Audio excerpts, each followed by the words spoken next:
Vamos lá, demos uma pausa, mas já voltamos aqui para falar sobre conclusão dos contratos entre ausentes, conclusão dos contratos entre ausentes. Vamos lá. Artigos 434 do Código Civil. Qual a regra geral? O contrato entre ausentes, ele se aperfeiçoa no momento da expedição da aceitação. Exceções, artigo 434, que está lá no inciso 1, dizendo quais são as exceções. Quando incide a regra do artigo antecedente, aceitação tardia. Depois, no inciso 2, fala quando o proponente se obrigou a esperar a resposta. E no inciso terceiro, quando a aceitação não chega no prazo convencionado. Vou colocar meu óculos aqui que para ali. Vamos lá, próximo. Teoria sobre o momento de formação. Primeiro, teoria da informação ou cognição. O contrato se forma quando o solicitante toma conhecimento da aceitação. Outra teoria, a segunda, é a teoria da declaração, que quer dizer a declaração propriamente dita, ou seja, quando o oblato ele declara a aceitação, ou ainda a recepção, o momento em que a declaração ela chega ao proponente. A terceira teoria é a teoria da expedição. Foi a teoria adotada pelo Código Civil para ausentes, lá no artigo 434. O contrato ele se forma no momento da expedição da carta ou mensagem contendo a aceitação. Observação: figuras especiais na formação dos contratos estão lá nos artigos 436 a 440 do Código Civil Brasileiro. Letra A. Fala-se da estipulação em favor de terceiro, artigos 436 ao 438. O contrato em que as partes, o estipulante, ele ajusta com o promitente, uma obrigação em favor de terceiro beneficiário. Exemplo, o seguro de vida. Outro exemplo é a doação com encargo em benefício de terceiro.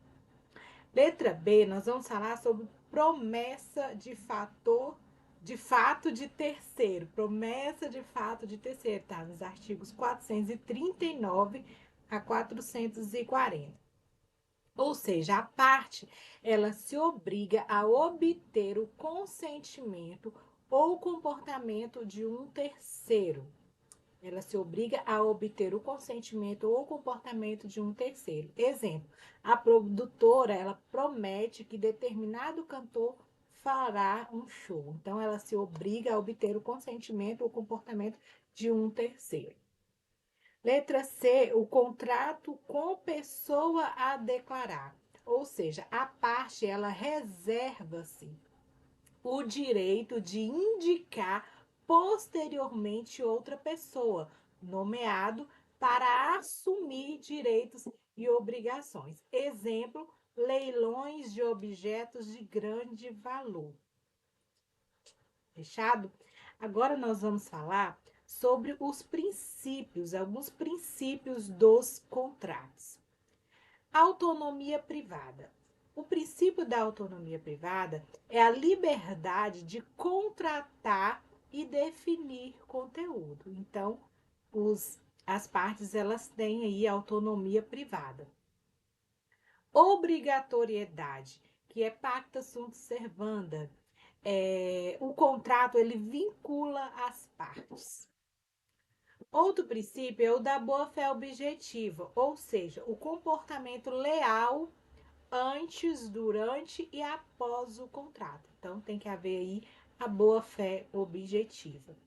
Função social. O contrato, ele deve atender valores sociais. Então, existe o princípio da função social dos contratos. Outro princípio é o equilíbrio econômico, que busca evitar vantagens excessivas. Então, no equilíbrio econômico, princípio, ele busca evitar as vantagens excessivas. Ainda o princípio da intervenção mínima e excepcionalidade da revisão. Lei de liberdade econômica. Então, esses foram alguns princípios. Eu vou tomar algo aqui, fazer propaganda do grão. Vamos lá, classificação dos contratos. Quanto aos efeitos ou quanto às obrigações. Os contratos, eles podem ser, quanto aos efeitos, unilaterais, ou seja, obrigações para apenas uma das partes. Exemplo, doação pura e simples. Então, obrigações apenas para uma das partes. São chamados de unilaterais. Outro efeito de contratos, bilaterais ou sinalagmáticos.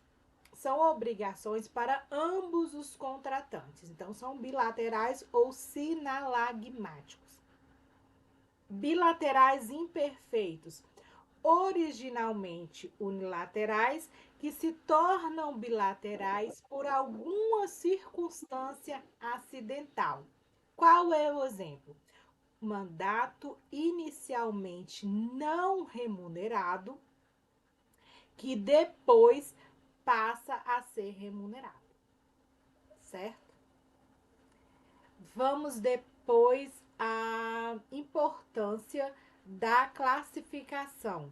Exemplo, exceção do contrato não cumprido, só para bilaterais. A exceptio non adimplente contractus.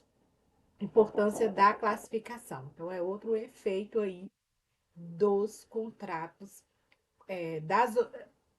quanto às obrigações, né, os efeitos deles. Quanto às vantagens, eles podem ser gratuitos ou benéficos.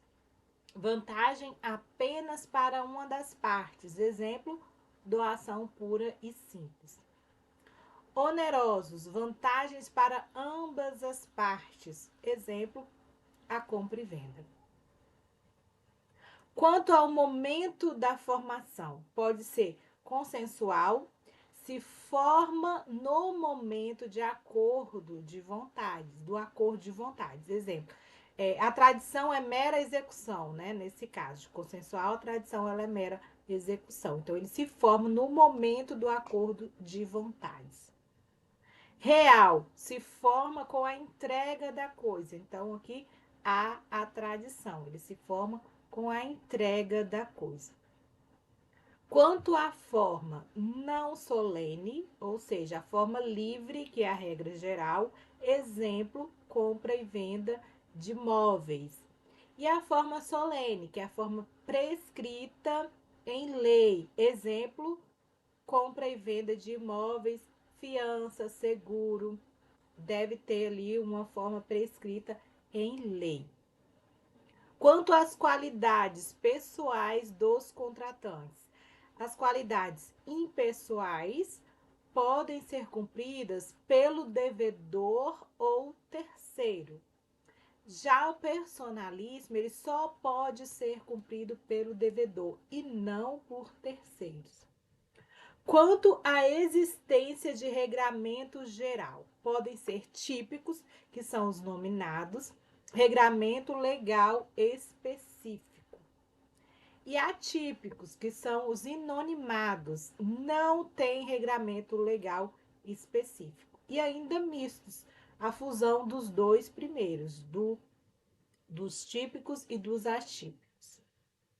Quanto às condições de formação, paritários, ou seja, partes em situação de igualdade para discutir as cláusulas. Está lá no artigo 421-A. E também os de adesão. Apenas uma das partes estabelece as cláusulas. A outra, ela só adere. São os contratos de adesão. Quanto à definitividade, podem ser definitivo, ou seja, criam obrigações finais, ou preliminares, que têm por objeto a realização futura de um contrato definitivo. Tá? Agora, quanto ao conhecimento prévio das prestações, pode ser comutativo, ou seja, as partes conhecem de antemão as prestações que terão que cumprir. E os aleatórios, pelo menos a prestação de uma das partes não é conhecida de antemão. Exemplo, o seguro. Quanto ao momento da execução, podem ser instantâneo, no momento da celebração, execução diferida, em ato único, em momento posterior à celebração. Trato sucessivo também pode ser, quanto ao momento de execução, pode ser também trato sucessivo ou execução continuada, distribuída no tempo em atos reiterados. Agora nós vamos falar sobre onerosidade excessiva. A onerosidade excessiva é mecanismo jurídico destinado a preservar o equilíbrio contratual quando fatos supervenientes tornam a prestação de uma das partes demasiadamente custosa, rompendo a base objetiva do negócio. Fundamenta-se na teoria da imprevisão e na cláusula rebus sic stantibus, ou seja, enquanto as coisas estiverem assim. Enquanto as condições fáticas existentes no momento da celebração do contrato permanecem inalteradas, suas disposições são obrigatórias. Quando tais condições se modificam profundamente, gerando desequilíbrio significativo entre as prestações, surge a possibilidade de revisão ou resolução do contrato. Existe também a teoria da imprevisão. Na teoria da imprevisão, cláusula rebus sic stantibus significa que o contrato vale enquanto as circunstâncias que lhe deram origem se mantiverem. Requisitos para aplicação. Está lá nos artigos 317, 478 a 480 do Código Civil. Primeiro, contrato de execução continuada ou diferida. Não se aplica a contratos instantâneos. Segundo, prestação de uma das partes torna-se excessivamente onerosa. Então, não é mero aumento normal de mercado, exige desequilíbrio relevante. Terceiro, a outra parte obtém vantagem excessiva, ganho desproporcional decorrente da alteração das circunstâncias. Quarto, fatos supervenientes, extraordinários e imprevisíveis, mudança profunda e anormal do contexto. Observação: o Código Civil brasileiro, ele não exige imprevisibilidade para revisão. Artigo 317, mas exige para a resolução. Então, não exige imprevisibilidade para a revisão, mas exige para a resolução. Está lá nos artigos 478 a 480. Quinto, natureza do objeto do contrato. Enunciado do CJF 439. Nas relações empresariais, deve-se considerar sofisticação das partes e alocação contratual dos riscos assumidos. Consequências jurídicas. Revisão judicial do contrato é preferencial. Extinção, ou seja, resolução do contrato em último caso. Há também o princípio da conservação dos negócios jurídicos. O enunciado do CJF 176 diz: em atenção ao princípio da conservação dos negócios jurídicos, o artigo 478 do Código Civil de 2002 deverá conduzir, sempre que possível, a revisão judicial dos contratos e não a resolução contratual, conforme nós vimos aí anteriormente. Revisão do Código Civil. O artigo 317 prevê a revisão judicial quando houver desproporção enorme entre valor da prestação no momento da execução e o valor no momento da contratação. Não exige acontecimento extraordinário ou imprevisível, apenas o desequilíbrio relevante. Agora vamos falar sobre evicção. A evicção, ela consiste na perda total ou parcial da coisa adquirida onerosamente, em razão de decisão judicial ou administrativa que atribui a terceiro cujo direito é anterior ao do adquirente. Essa perda decorre de uma situação jurídica preexistente que torna inválida a transferência realizada pelo alienante. Em outras palavras, comprador perde a coisa porque alguém demonstra ser o verdadeiro proprietário, né? Ou possuir melhor direito sobre ela, anterior à compra.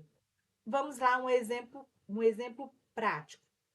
Você compra um veículo usado, meses depois, decisão judicial reconhece que o carro havia sido furtado de fraude, fruto, quer dizer, voltando lá, vamos lá. Você compra um veículo usado. Aí, meses depois, a decisão judicial reconhece que o carro havia sido fruto de fraude em inventário, pertencendo a herdeiros que não autorizaram a venda. Então, o comprador perde o carro. Aí houve a evicção. Então, voltando lá. Você compra um veículo usado, beleza. Aí, meses depois, vem uma decisão judicial e reconhece que o carro que você comprou havia sido fruto de fraude em inventário, pertencendo a herdeiros que não autorizaram a venda. Olha a confusão. O comprador, nesse caso, ele perde o carro. Então, o que é que houve? Evicção. Sujeitos envolvidos. A evicção, ela envolve 3 personagens centrais. Primeiro, o alienante, que é quem vendeu a coisa, responde pela garantia da evicção. Tá lá no artigo 447 e seguintes do Código Civil. O segundo é o evicto. O que é o evicto? É o adquirente que perde a coisa em razão da decisão judicial ou administrativa. Tem direito a garantias legais. Evicto ou evincente é o verdadeiro proprietário ou titular do direito que obtém a decisão que retira a coisa do poder do adquirente. Vamos aos requisitos para exercício da garantia da evicção. Vamos lá. Os requisitos. Para que o adquirente possa exigir a garantia legal, são necessários todos os requisitos abaixo. Vamos falar sobre eles. Primeiro, perda total ou parcial da coisa, perda do domínio, posse ou uso em favor de terceiro. Pode ser perda integral, a evicção total ou parcial, que é apenas parte da coisa ou direito. Letra B, aquisição como caráter oneroso. A evicção ela não se aplica a contratos gratuitos. Exemplo, doação simples, não se aplica. Inexistência de cláusulas de exclusão válida. Contrato não pode ter cláusula que exclua a garantia ou se tiver que seja válida. Anterioridade do direito do evicto. O direito do terceiro deve ser anterior à aquisição do bem pelo evicto. E depois também denunciação da lide ao alienante. O evicto, ele deve chamar o alienante ao processo, permitindo que ele participe e se defenda. A ausência de denunciação pode limitar o direito regressivo, salvo hipóteses excepcionais. No próximo vídeo, a gente vai falar aqui sobre indenização dos frutos e também das garantias. Na verdade, nós vamos falar das garantias dos evictos, direitos decorrentes da evicção. Vamos falar no próximo vídeo, fique ligado aí.